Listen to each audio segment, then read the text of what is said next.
So before we can get restarted today with doing things for STEM.eu, I really need to fix up my foreman. This guy has a broken neck. Here he fell because the base really isn't square at all. That is terrible. I need to make the base square. This thing was about 20 bucks when someone originally bought it. Yeah, well, I need to fix up my bodyguard, my foreman. I think simple wood glue is going to do, and then we can get started with all the other things that I plan on doing for today. So, oh no, he completely lost his head now. Well, never mind. It's an easy fix. This is what you would also do in a hospital. Putting wood glue on your neck and then everything is good after a car crash. So yeah, let's go. Oh, this poor fella. I love my sea breath. Okay. Yeah, looking pretty damn...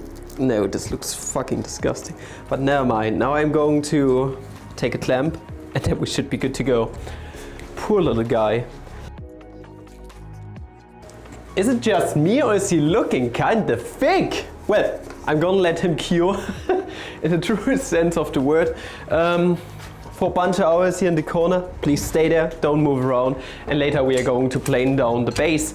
Well, and now for some more serious things, preparing products for STEM.eu.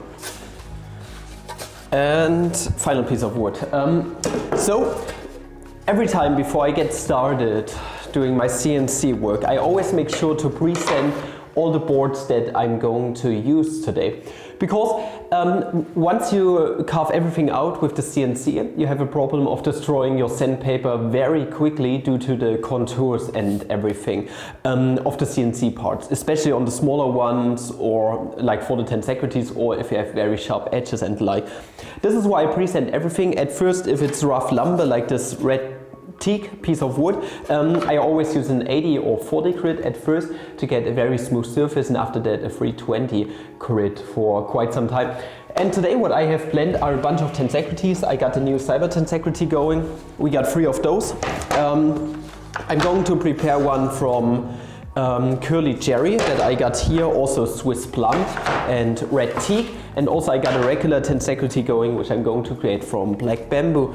And other than that, I also have a headphone stand, a Pi one from Checker Tree. Very, very expensive and very cool looking. Very light wood. And yeah, this is what I'm going to do, and I'm really excited about sanding today because recently I got 2 things which I haven't tried out yet. On the one hand, it's the Mirka Random orbital sander. I only heard such good things about this random orbital one. I'm so excited to use it. It's not very loud, I tried it out. And also the dust collection seems to be fucking amazing on this one. And also you are not supposed to get so many vibrations on your hand, which is going to be a big plus for longer periods of sanding, especially if you do a tabletop and the like. And I also got a Festool Midi vacuum. Also really excited to use this one, which has a very cool feature.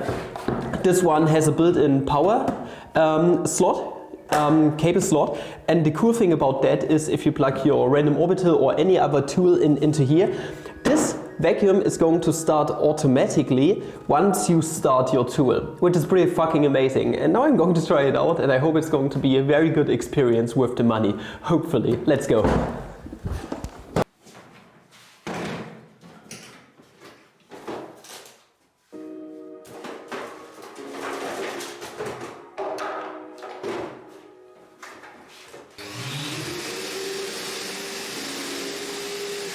It works! That is amazing! It's a tiny bit heavy, I gotta admit that, due to the hose, but that's a very cool system. And the hose and the cable seem to get caught up in one another tiny little bit, but I don't think that this is going to be a big problem. Let's go with the 80 grit. Also kids, don't forget, better safe than sorry.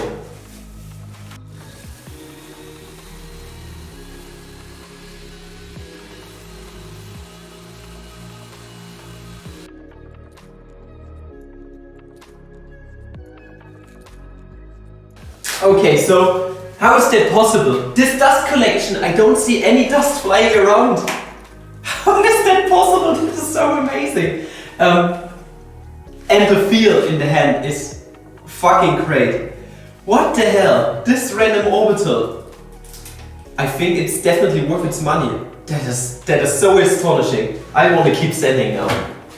Also, by the way, while I'm at it and I still have this rough board, thanks to Stumpy Nubs, I got myself this one right here from Duracrit. It's a carbide sanding disc and 40 grit, and I want to see how this one works out. So yeah, let's see.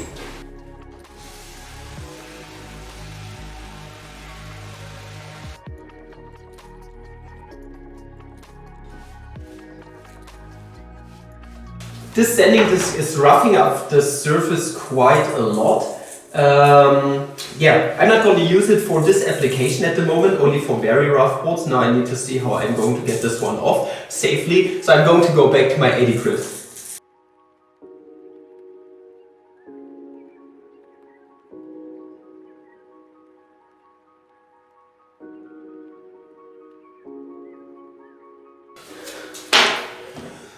No questions asked.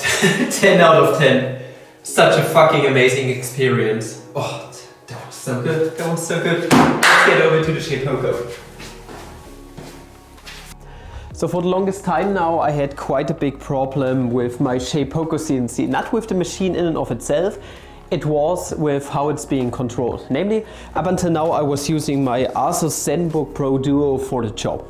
Now the thing is, this thing has two screens. Okay, it has the main screen and also this screen right here. Now, for such a machine to work out nicely and to have everything cooled, you have a bunch of fans. You have one fan here and another fan on this side, which is primarily there for cooling the second screen. Now the biggest problem with a fan and a woodworking environment is that it's going to suck up all the fine dust which is flying around in the air. And I'm afraid that I'm going to kill this PC over time, and this one is a really expensive one. So this is why I'm going to get rid of it, and this is why I've gotten myself a MacBook Air. Now the cool thing about things like a Surface like a Surface Pro for Microsoft, for example, or this MacBook is that it really doesn't run the cooling on too much of a fan. Now that's a real plus in my case, because, well, this thing is not going to suck up all the fine dust which is flying around in the air. Now I need to set up my carbide motion on this laptop now for the Shapeoko, which is probably going to take a few minutes, and I hope everything is going to work out with the files, etc. I'm not too familiar with a Mac yet, but I think I'm going to figure it out over time. So yeah, let's just give it a shot. That's a long vlog today. Man, we are doing a lot of things today. Crazy.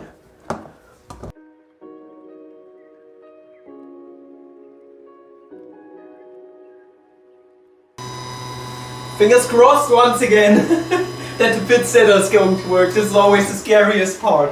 Holy shit.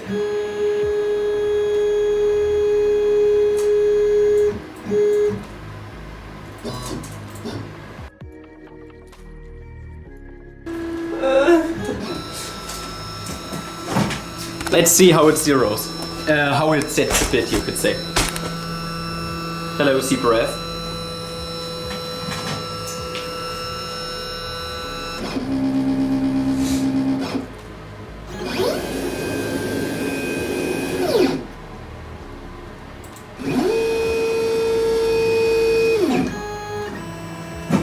Okay, just in case, I'm going to stay here and...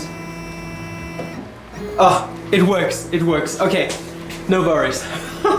Boy, man, that setup was quick, they really improved on the software. Well, we are already good to go now, only the MC files need to work out. Perfect.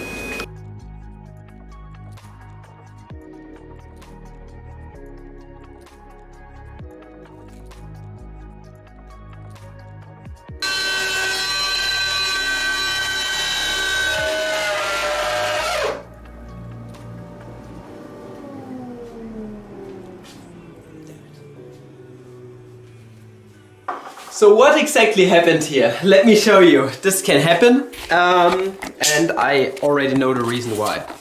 So let's take a look. So my cutter slid out of, well, it's basically work holding, and I thought everything is okay in that regard, so it didn't burn.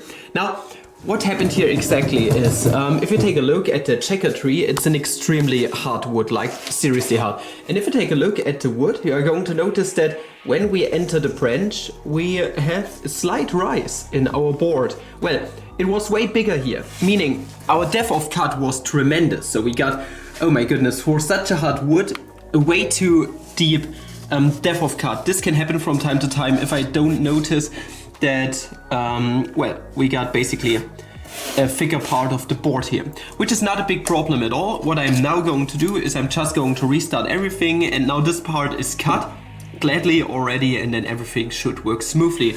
Well, shit happens. Those are the problems that you deal with when having a CNC. Happens from time to time, but you learn to deal with these things the way I did for this case, for example, by turning everything off very quickly such that you don't run into further problems. Okay, let's continue.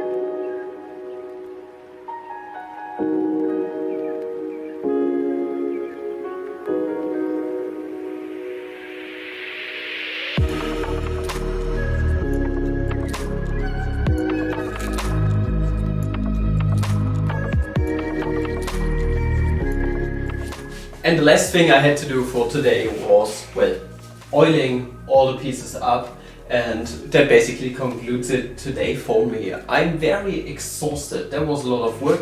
I had to do so many consecutives and also a headphone stand. As for the headphone stand, I'm going to do this for another day, and yeah.